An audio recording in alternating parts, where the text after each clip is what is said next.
누가복음은 신약 성경에서 가장 긴 책입니다. 장수로는 마태나 사도행전이 더 길겠지만 실제 단어수나 절수가 누가복음이 제일 깁니다. 그래서 여러분들이 단락 제목 하시면서 느꼈을 거예요. 길어도 정말 너무 길다는 생각이 드셨을 텐데요. 이 책의 기록 목적 자체가 근원부터 자세히 살펴본 자가 그것을 자세히 순서대로 기록하려고 했기 때문에 그 내용 자체가 길 수밖에 없습니다. 특별히 누가복음과 사도행전은 한 권의 책이에요. 한 저자가 한 독자에게 보낸 책인데 지금은 우리가 깨알같이 인쇄를 하고 그리고 종이가 아주 얇은데 앞뒤로 인쇄를 해도 서로 겹치지 않도록 하는 기술이 있기 때문에 이 정도 책 안에 이 성경을 담을 수 있지만 옛날에는 양피지, 그러니까 양 껍질이죠. 두꺼운 양 껍질에다가 지금 우리가 갖고 있는 0.3 뭐 이런 볼펜이 아니라 두껍고 좋지 않은 이걸로 긁어 쓰면서 했기 때문에 그 분량이 어마어마했습니다. 그래서 이것을 한 권의 책으로 담기가 어려우면 두 권으로 분리를 시켰는데 그래서 사도행전 누가복음으로 이게 두 개를 이제 분리시킨 거예요. 근데 원래 한 권의 책인데 이것이 성경으로 이렇게 편집하면서 하나는 복음서다, 하나는 역사서다 해서 이렇게 벌려놔 버렸는데 벌려놓으면 안 되고 원래 이 두 개는 함께 붙여서 읽어야 되는 연속된 책입니다. 그런 의미에서 보면 신약 성경에서 제일 긴 책이 누가복음, 그 다음이 마태복음, 그 다음 사도행전 이렇게 가거든요. 그러니까 누가복음과 사도행전이 원래 한 권의 책이다라고 이렇게 묶어 놓게 되면 정말 길어지게 됩니다. 거의 신약 성경의 24% 정도가 이 누가와 사도행전이에요. 그만큼 긴 책이죠. 그런데 그렇게 길게 기록된 이유가 뭐냐면 근원부터 이 모든 것을 살핀 자로서 이것을 순서대로 자세히 기록할 의도를 가지고 기록했는데 그만큼 우리에게는 예수님의 행적에 대해서 예수님이 무엇을 가르쳤는지에 대해서 자세히 알 수 있는 굉장히 귀한 책이다라고 보시면 좋겠고요. 이 누가복음은 예수님이 무엇을 행하셨고 무엇을 가르쳤냐라고 하는 예수행전이에요. 근데 신약성경에는 이 예수행전이 4개나 있기 때문에 예수행전이라고 기록하지 않고 이것을 기록해준 저자의 이름을 사용해서 마태복음, 마가복음, 누가복음, 요한복음 이렇게 기록해놨어요. 그런데 내용상으로는 예수행전입니다. 그런데 누가에 의해서 기록된 예수행전이다 이렇게 구분하면 돼요. 영어 성경 그렇게 됐어요. According to Luke 이렇게 해서 누가에 의한 이렇게요. 마태에 의한 이렇게 되어 있는데 누가가 전해준 예수행전이고요.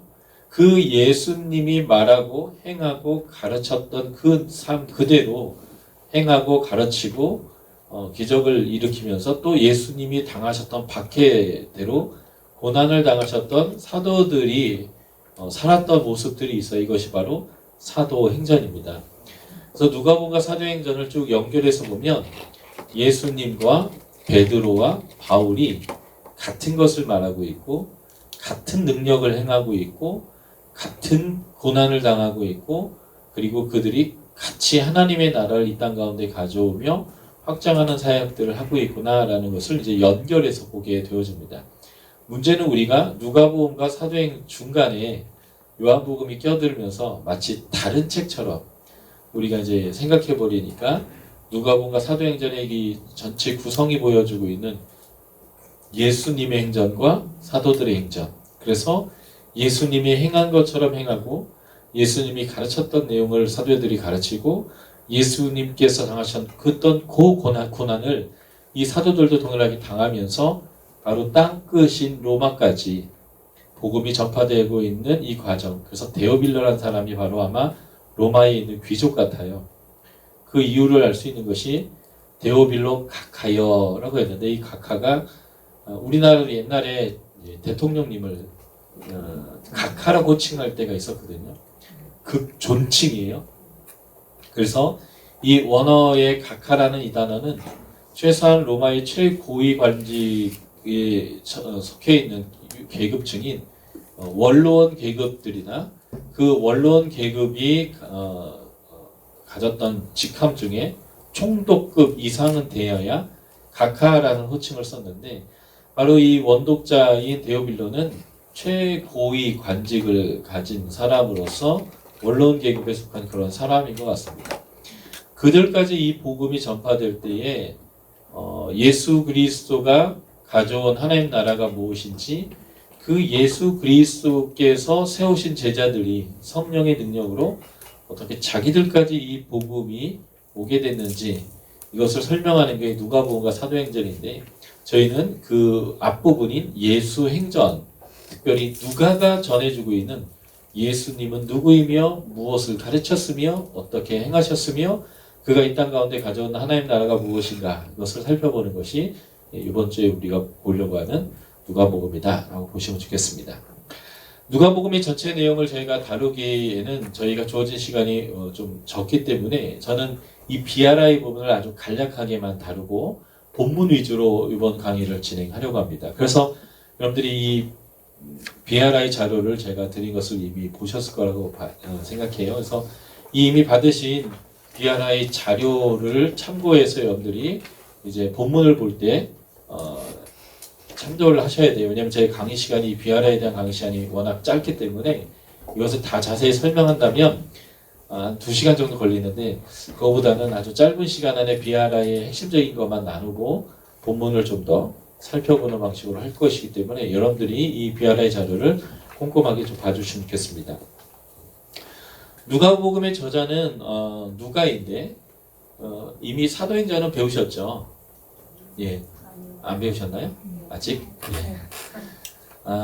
누가복음의 저자는 사도행전과 누가복음 모두를 기록한 사람입니다. 그리고 독자는 데오빌로요라고 해서 이 누가복음과 사도행전 모두 동일한 독자인데, 누가복음 안에서는 누가가 저자다라는 것을 밝혀낼 만한 내증을 찾기가 굉장히 어렵습니다.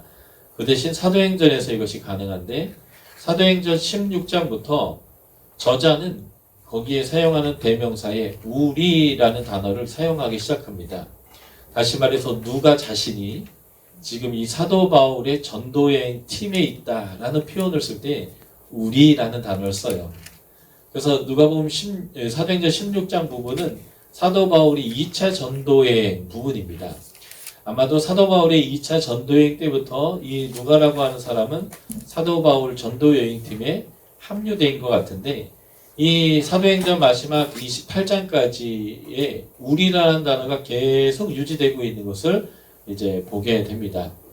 그래서 사도행전 28장에 사도 바울과 함께 로마로까지 전도여행을 가고 로마에 이제 잡혀 있는 사람들 안에 우리라는 단어가 여전히 사용된다면, 로마로까지 갔던 사람들, 3차 전도여행과 같이 했고 로마로까지 갔던 사람들 중에 우리가 있을 거다라는 것을 우리가 확인할 수 있는데, 사도행전에 있는 내전들을 가지고 쭉 계속 정리해 가봤더니 그 우리에 속해 있는 사람들이 이제 쭉 언급이 될 수 있는데, 그 사람들의 명단이 어디에 잘 정리되어 있냐면 로마로 가서 로마에서 사도 바울이 옥중에서 기록한 서신이 4개 있어요. 에베소서, 빌립보서, 골로새서, 빌레몬서. 근데 골로새서 4장 10절 이후에 보면 그 감옥에 함께 있었던 동역자의 명단이 쭉 언급되어집니다. 아마 그 명단 중에 한 명이거나 그 명단이 없는 디모데나 디도와 같은 사람이 사도 바울이 2차 전도여행부터 로마로까지 모든 여정을 함께 했을 것인데, 이제 이 자료 안에 제가 정리해 놓았지만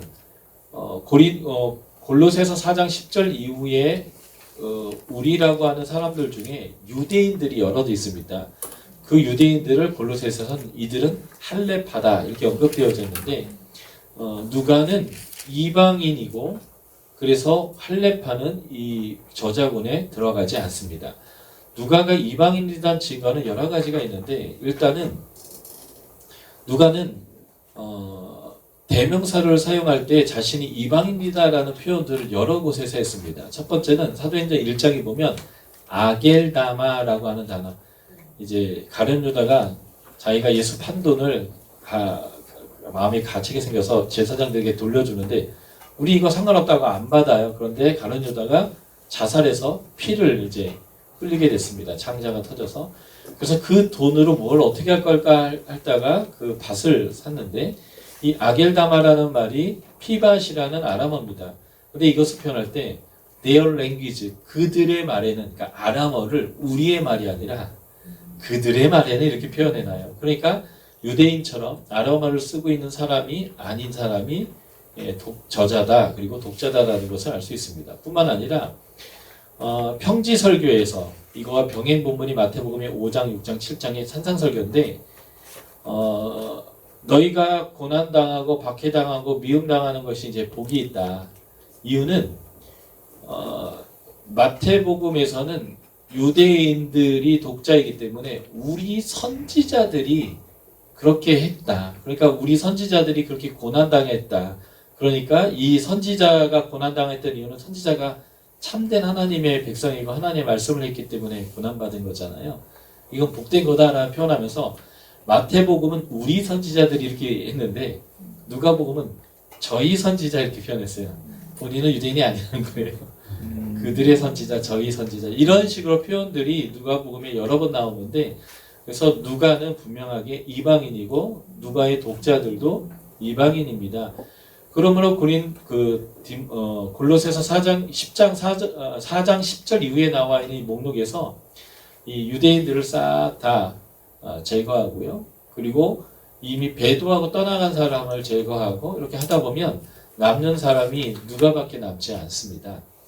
이 누가는 또 어떤 사람이냐면 사도 바울이 디모데 후서에서, 이게 AD 67년 사도 바울이 순교당하기 직전에 유언과 같이 쓴 편지인데, 의원 누가만이 나와 함께 있다 이렇게 표현해요. 그러니까 이 누가는 2차 전쟁부터 사도 바울이 순교당하는 그 직전인 4차 전쟁이 끝나고 투옥 때까지 사도 바울과 함께 했던 사람인데, 이방인인 누가가 바로 이 누가복음과 사도행전의 저자다라는 것을 이 사도행전의 내적을 가지고 증명이 가능합니다.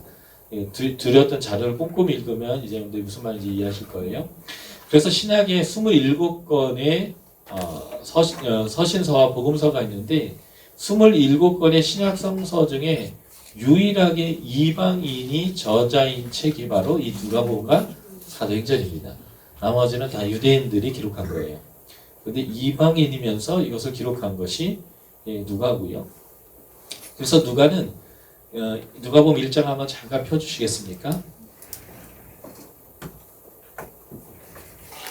누가복음 1장 1절부터 4절까지를 우리가 좀 같이 읽어볼 건데요.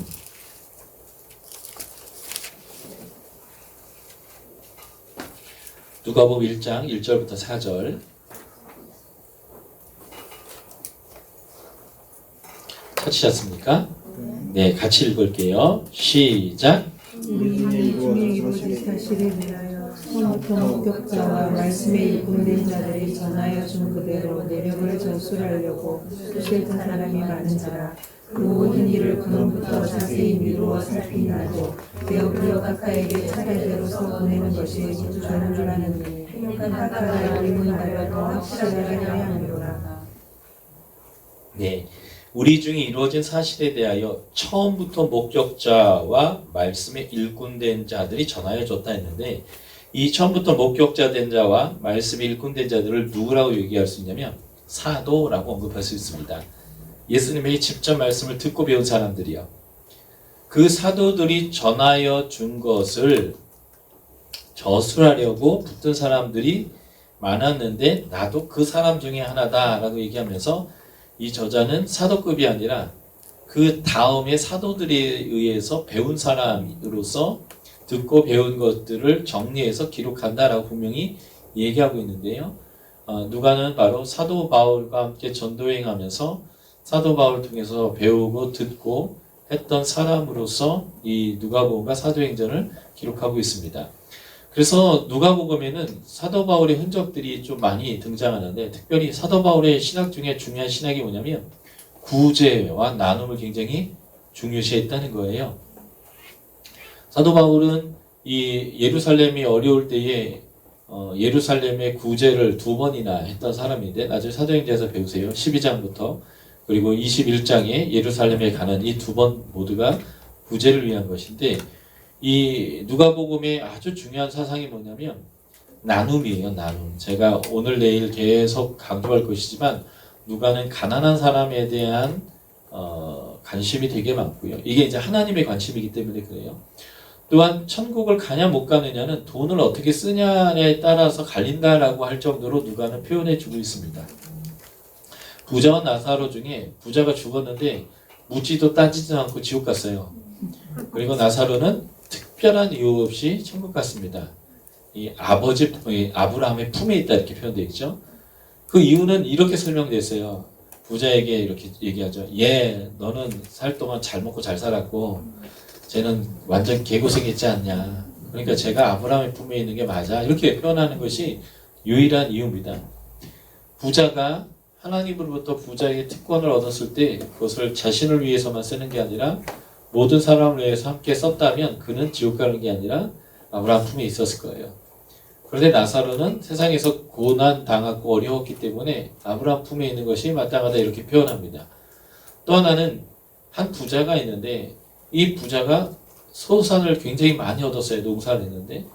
그리고 그 많은 소산을 어떻게 해야 될지 고민하다가 기존의 창고보다 더 큰 창고를 만들고 쌓기로 결정했는데 그날 밤 하나님이 하나도 못 쓰게 하고 데려가 버렸어요. 그것 또한 나누지 않은 것에 대한 내용입니다. 또 하나 아주 재미있는 얘기가 부자 중에 아주 나쁜 놈의 부자가 있습니다. 그게 바로 세리장 삭개오예요. 이 세리장 삭개오가 예수님을 만났을 때 자기의 회개에 합당한 열매를 맺었습니다. 그게 뭐냐면 자신의 재산의 절반을 가난한에게 주기로 결정했고 남에게 뺏은 게 있다면 4배를 갚기로 결정하고 원래 남에게 뺏은 거 잘못한 것은 그 원금에다가 20%만 더 주면 되는데 20%가 아니라 400%를 더 얹어서 갚기로 결정했습니다. 그럴 때 네가 아브라함의 자손이다 라고 하는 이런 결정이 나왔는데 누가복음은 사복음서 중에 가장 많은 재정에 대한 재정관이 설명되어 있는 책인데 그 재정관이 바로 하나님 나라의 원칙을 설명해요. 그만큼 재정에 대한 관심이 굉장히 많은데 이것이 이제 사도 바울의 가르침과 굉장히 깊은 연관이 있습니다. 또 하나는 성만찬인데 원래 마테마가 누가에 나와 있는 성만찬은 식사의 자리입니다. 식사의 자리인데 밥을 먹는 것 자체로 성만찬을 하는 것인데 요즘은 우리가 다 예식으로 바꿔서 이렇게 쬐끄만 전병과 이만큼의 포도주로 예식을 하잖아요. 그것이 마태와 마가에는 여전히 식사로 되어 있는데 오직 누가복음만 기념하라는 단어가 들어가 있어요. 마지막 만찬 부분에. 왜 기념하라가 들어가 있냐면 고린도전서에 사도 바울이 이제 고린도전서는 AD 40년 중반에 기록된 거고 이 복음서들은 다 60년 이후 70년 80년에 기록된 건데 이 고린도전서의 영향을 누가가 받았다는 거예요. 왜냐하면 사도 바울이 그 고린도전서 11장에서 성만찬을 어떻게 해야 되는지를 가르쳤는데 그 가르침의 내용이 유일하게 영향받은 복음서가 누가복음입니다. 왜냐하면 사도 바울의 전도인 팀에서 전도를 같이 했고 그로부터 배운 사람이기 때문에 그렇죠. 식사의 자리였는데 이 성만찬을 할 때 옛날에는 다 주일마다 반복적으로 늘 성만찬을 했습니다. 가정교회니까요. 지금처럼 교회가 막 몇백 명, 몇천 명 있는 교회가 아니라 가정교회이기 때문에 늘 성만찬을 했는데 부자들은 일찍 왔어요. 왜냐하면 일을 안 하니까요. 근데 가난한 사람들, 노예들, 그리고 일용직에 이런 사람들은 저녁 늦게 왔습니다. 예배 자체가 낮에 드린 게 아니라 저녁에 드렸거든요. 이유는 요즘은 빨간 날로 우리가 주일날 놀지만 옛날에는 그렇게 일주일 단위로 꼬박꼬박 놀지 않았기 때문에 그래요. 놀았어도 가난한 사람들은 먹고 살기 위해서 놀 수가 없었습니다. 그래서 예배를 저녁에 드렸는데 부자들은 일찍 와서 그 식사에 참여해서 다 먹고 마시고 취하고 싹 먹어 치웠어요. 그런데 가난한 사람들이 왔는데 먹을 게 없었죠. 그래서 사람들 안에서 불평이 일어나자 사도 바울은 이 문제를 밥 먹는 것은 집에 가서 하고 예식으로 해라, 기념하라라고 말했습니다. 그 이유는 성만찬이 훼손되지 않도록 불평의 자리가 되지 않도록 바꿔놨는데 그것이 누가복음에만 영향을 미치고 있어요. 왜냐면 누가는 사도 바울과 2차 전도행 AD 50년 이 정도 때부터 사도 바울이 죽을 때인 AD 67년까지 함께 전도행했던 사람이기 때문에 그렇습니다. 그래서 이 누가복음과 사도행전은 이 누가가 1차 목격자, 사도가 아니라 사도로부터 듣고 배운 것들, 그 내력을 정리해서 자세히 순서대로 근원부터 설명하는 2차 증인에 의한 기록이다. 바로 사도 바울에 의해서 많은 것들을 배운 누가의 기록이다라는 것을 보시면 되겠고요. 이 책의 독자는 누구인가? 이 독자들도 이방인들입니다. 아까도 아겔다마라든지 그들의 언어에는 저희 선지자 이런 내용들 포함해서 이 이방인들이 이 독자입니다. 이방인들에게 이 설명해주고 있는 내용들이 굉장히 많이 나와요. 이들이 유대의 풍습이나 이런 것들을 잘 모르고 아람어도 잘 모르기 때문에 독자들은 이방인인데 그 이방인 중에 특별히 데오빌로라고 하는 사람이 직접적으로 독자라고 이름이 언급되어져 있습니다.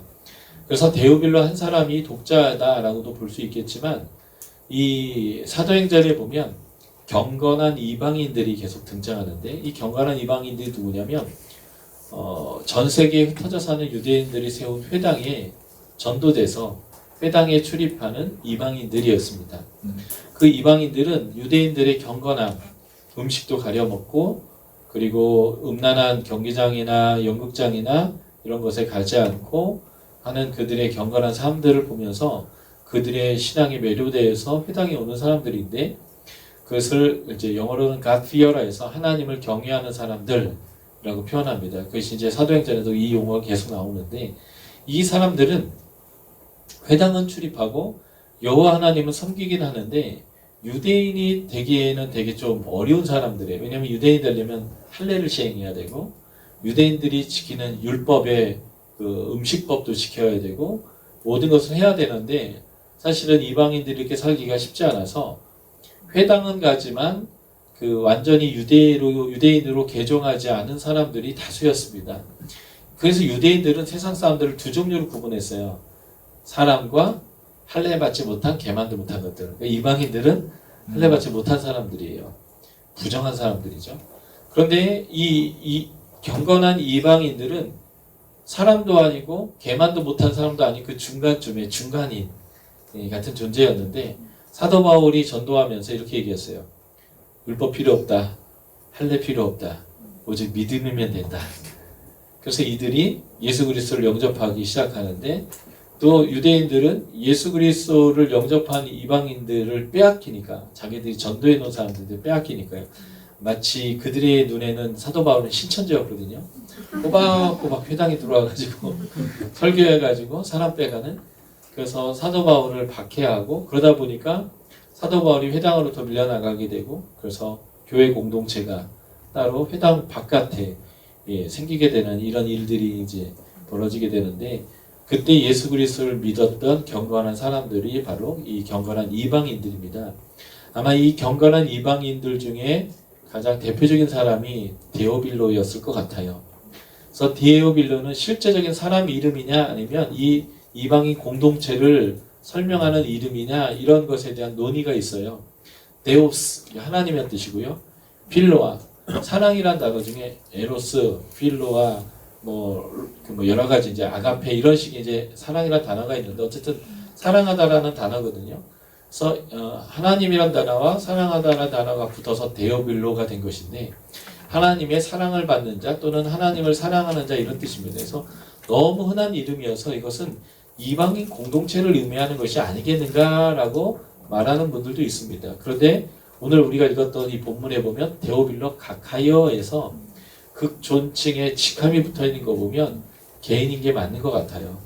그런데 이 개인이지만 이방인 공동체를 대표해서 이 편지를 그 사람이 받는 의미로 이방인 공동체가 이 편지의 수신자로 해석하는 것도 좋겠다라고 생각이 듭니다. 그래서 데오빌로라는 이방인 한 사람이라고 수신자를 좁혀도 틀린 건 아니지만 이것이 교회 공동체에 두루두루 읽혔기 때문에 지금 우리의 성경까지 남아 있을 가능성이 아주 크기 때문에 데오빌로를 중심으로 한 이방인 공동체가 이 편지를 읽어야 되는 아주 중요한 원독자가 되겠다는 것입니다. 이 이방인들은 누구인가? 이제 예수 그리스도의 복음을 받아들이고 예수를 믿은 사람들이에요. 근데 그 예수를 믿은 사람들이 그 전에 제우스도 섬겼고 헤르메스도 섬겼고 아데미도 섬겼고 수많은 신을 섬겼는데 하나님을 섬기고 예수를 믿는다는 것은 뭐가 달라지는 건가라는 것을 그들이 알아야 했습니다. 다시 말해서 누가복음과 사도행전에서 가장 중요한 단어가 하나님 나라예요. 이 단어가 굉장히 많이 나올 겁니다. 사도 바울이 전한 것은 그 하나님의 나라예요. 예수님도 사도행전 1장에 보면 부활하셔서 40일 동안 제자들이 가르친 것이 하나님의 나라입니다. 사도행전 28장에 사도 바울이 로마의 감옥에 가서 거기에 2년 동안 셋집에 있으면서 그가 뭘 전했냐면 하나님의 나라를 전했다고 얘기해요. 그러니까 누가복음과 사도행전에서 정말 반복되는 단어가 하나님 나라고 실제적으로 예수 그리스도가 이 땅 가운데 전한 것은 하나님의 나라인데 그 하나님의 나라 백성으로 사는 게 무엇인지를 이 이방인들이 알아야 했습니다. 자신이 들은 바 복음의 확실성에 대한 설명이 필요했죠. 그래서 누가는 같은 이방인의 입장에서 이방인들에게 너희가 신만 갈아타는 게 아님, 예배의 대상만 바뀌는 게 아니라 실제적인 하나님 나라의 백성이 어떤 존재이고 하나님 백성의 삶이 무엇인지를 이 누가복음을 통해서 가르치려고 했던 것 같습니다. 그래서 이제 누가복음에서는 하나님 백성의 가치에 대해서 설명하고 하나님 백성은 어떻게 사는 것인가라는 것을 가르칠 때에 예수의 가르침을 통해서 그것을 설명하게 됩니다. 그래서 특별히 구약의 율법, 모세오경에 나오는 율법의 아주 중요한 가치가 뭐냐면 돈을 어떻게 쓰느냐예요. 그래서 율법에 대한 해석으로서 이방인들에게 돈을 어떻게 쓰는 것이 하나님 백성의 삶인가라는 부분들을 아주 자세하게 가르칩니다. 그래서 다른 복음서보다 재정관이 많이 나오고요. 다른 복음서보다 회개에 합당한 구체적인 열매의 삶에 대해서 요구하는데 그 구체적인 열매의 삶이 다 돈과 관련되어 있습니다. 네가 돈을 어떻게 쓰느냐가 굉장히 중요하다는 거예요. 그래서 너희가 망대를 세울 때에 돈이 얼마나 들지 계산 안 해보고 망대 세우다가 중간에 포기하면 창피한 일이고, 전쟁을 하려고 하는데 적군이 얼마나 되는지, 우리 군사는 얼마나 되는지 계산해보고 이길 수 있는가 없는가를 계산해보고 들어가야 되는데 그냥 싸우면 안 된다. 이런 방식에서도 제자의 삶이라는 것이 내가 어떤 삶을 살고 하나님 앞에서 재정을 어떻게 써야 되는 거냐라는 것과 관련되어 있습니다. 그래서 이 누가복음은 이방인에게 예수님의 가르침을 가르칠 때에 특별히 율법에서 말하고 있는 하나님 나라의 재정관이 무엇인지를 가르치는데 집중해서 단순히 예배의 대상이 제우스에서 하나님으로만 바뀌는 게 아니라 그 하나님의 통치를 받는 그 하나님의 백성의 구체적인 삶을 살아야 한다는 것을 가르쳐야 할 필요가 이방인들에게 있었다는 거예요. 그 이방인들에게 쓰여진 복음서가 바로 누가복음이다라고 보시면 되겠습니다. 언제 기록했느냐라는 것이 아주 중요한데 사도행전은 AD 62년까지 기록되어 있어요. AD 60에서 62년 2년 동안 사도 바울이 로마에서 셋집에 있었다라고 이렇게 끝나버리거든요. 그래서 일반적으로는 사도행전은 AD 62년 사도 바울이 감옥에서 풀려난 직후에 기록되지 않았느냐라고 사람들이 많이 생각합니다. 왜냐하면 그 이후에 여러 가지 사건들이 중요한 사건들이 있는데 그 중요한 사건들에 대한 언급이 없기 때문에 그래요. AD 62년 이후에 있었던 아주 중요한 사건이 몇 가지 있는데 첫 번째가 AD 64년에 로마에서 네로의 박해가 있었습니다. 잘 아시죠? 이거는 마가복음 배우셨으니까요. 그리고 AD 66년부터 73년까지 유대에서 전쟁이 일어났습니다. 유대 반란이라고 하는데 이때에 AD 70년에 성전이 파괴됐습니다.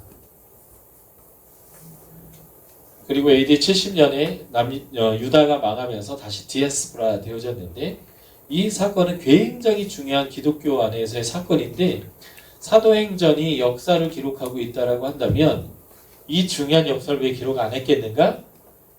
이 역사 이전의 사도행전이 기록됐기 때문에 이것이 기록되지 않았을 것이다 라고 하는 것이 이제 일반적인 생각이에요. 그래서 사도행전이 62년까지 기록하고 있고, 그래서 62년 직후에 기록했다면 누가복음과 사도행전이 한 권의 책이고, 굳이 기록했다면 누가 먼저 기록하고 사도행전 기록했을 텐데, 누가복음은 그러니까 이 사도행전이 기록된 시점인 AD 60년 초반 일에 기록됐을 거다라는 것이 기본적인 의견이거나, 저처럼 한 권의 책이 아니라 누가복음 먼저 기록했다가 시간을 나중에 뒀다가 다시 사도행전을 기록했다라고 보는 사람들의 입장이 있어요.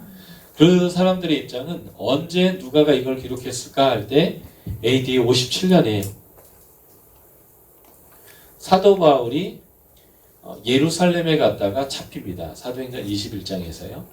그래서 거기서 2년 6개월을 가이사랴라고 하는 곳에 갇혀 있는데, 이 기간 동안 사도 바울이 갇힌 거지 누가가 갇힌 것이 아니니까 누가는 유대 지역에 머무르면서 이 기간 동안 예수 그리스도의 행적과 가르침과 그의 그런 행적과 가르침에 대한 기록들을 모아서 누가복음을 기록했을 거다라고 생각합니다.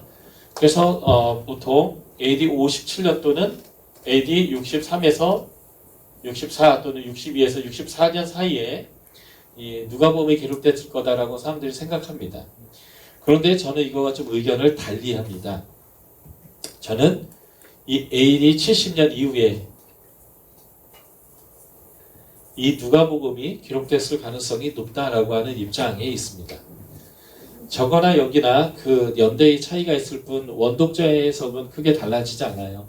이방인들에게 예수 그리스도를 따르는 삶이 무엇이냐라는 것들을 보여주는 예수에 대한 제자로서의 하나님 나라 백성에서의 가르침이라는 측면에서는 같은데, 뭐가 차이 나냐면 방금 우리가 읽었던 누가복음 1장 1에서 4절에 보면 이는 각하가 알고 있는 바를 더 확실하게 하려고 하는 것입니다 라고 썼어요. 왜 더 확실하게 해주려고 하는가? 그것도 신약에서 가장 긴 책 2개를, 신약의 거의 4분의 1이 넘는, 아까 제가 대충 계산해 보니까 27% 정도 되더라고요. 신약에 사도행전과 누가복음 사도행전이요. 예. 이렇게 긴 책을 쓴다는 것 정말 어려운 일입니다. 저도 책을 써봤는데 이건 사람 죽는 일이에요. 그것도 그냥 내 생각을 정리하는 게 아니라 그 객관적인 자료들을 정리해서 그것을 근원부터 자세히 순서대로 이렇게 많은 양의 책을 기록한다는 것은 어마어마한 작업인데, 이것을 굳이 할 정도로 이 이방인 독자들에게 이 내용이 왜 필요했는가라고 할 때 저는 이들이 좀 흔들리고 있구나, 믿음이 흔들리고 있구나, 그래서 자신이 들은 바 복음이 정말 확실한 거구나라는 것을 이해할 필요가 있었던 상황이 언제인가라는 거예요. 그것은 바로 이 사건들이 바로 이들이 들은 바 복음의 확실성을 확인해야 되는 상황이 된다라는 것이죠. 아까도 제가 데오빌로는 각하라고 부른다고 했잖아요. 로마의 시민이고 특별히 원로원 계급의 사람들인데, 이 로마 사람들에게 있어서 기독교는 로마의 해가 되는 종교다, 이것은 잘못된 종교다라고 하는 소리가 들렸을 때 이 사람들이 예수를 믿어야 될까 말까에 대한 고민이 있을 거라는 거예요. 지금 대한민국 정부에서 기독교는 빨갱이고 우리 사회를 전복하는 단체고, 그래서 이 기독교 때문에 우리나라가 위험하다 라고 하면서 심각하게 기독교인들을 박해하고 잡아서 감옥에 넣었다고 생각해 보세요. 그럼 여러분들이 지금 예수를 믿도록 전도받은 사람들인데, 내가 이거 예수 믿어야 되나 말아야 되나, 교회 가야 되나 가지 말아야 되는 고민이 되겠죠. 보세요. AD 64년에 네로가 로마에 불을 지르고, 그래서 로마의 도시의 70에서 80%가 다 타게 됐는데, 이게 기독교인들이 하는 짓이다라고 해서 이들을 다 잡아서 죽이거나 이들을 경기장에서 놀잇감을 만들어버리고 인간 횃불로 태워버렸단 말이죠. 그리고 이 기독교는 바로 유대인들의 신앙인 야훼 신앙으로부터 나온 거예요. 그 야훼 신앙에서 예수라는 분이 왔는데 이 예수가 메시아다라는 것을 믿는 게 기독교인이고 안 믿는 게 유대인이에요.